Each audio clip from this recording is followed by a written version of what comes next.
കല്യാണം എല്ലാം വിട്ടടാ, വെറുതെ ഭ്രാന്ത്. കല്യാണത്തിനൊന്നും പേര് പറയാറോ നീ. പെണ്ണ് കാണാൻ പോയിട്ട് നാട്ടക്കേസ് പരിപാടി. അമ്മാതിരി നിന്റെ റീൽസ് കണ്ടിട്ട് ഞാൻ നിനക്ക് പേഴ്സണൽ മെസ്സേജ് അയക്കണം എന്ന് വിചാരിച്ചിനി. അമ്മാതിരി കോപ്പ് പരിപാടിയായി പോയി. ഞാൻ ഒറ്റൊരിക്കാതെ പോയിട്ടു അതോടെ മത്തിക്ക് അതിന്റെ സംഭവം എങ്ങനെയാന്ന് മനസ്സിലായല്ലോ. കെട്ടിയിലേക്ക് വേണ്ടില്ല, അപ്പരിപാടിക്ക് കഴിഞ്ഞില്ല.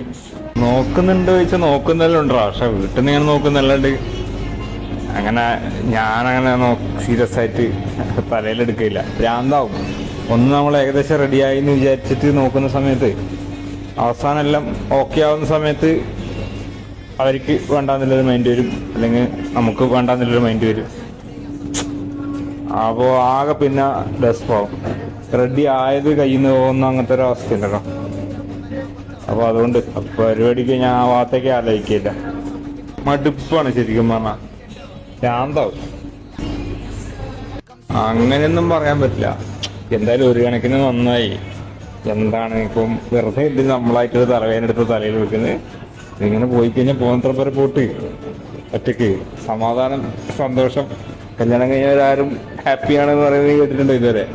കഴിക്കരുത് മോനെ എന്ന് മാത്രമല്ലേ പറയുള്ളൂ. അപ്പൊ അതുകൊണ്ട് പോകുന്നത്ര പേരെ ഇങ്ങനെ പോട്ട് അതൊരു സുഖല്ലേ.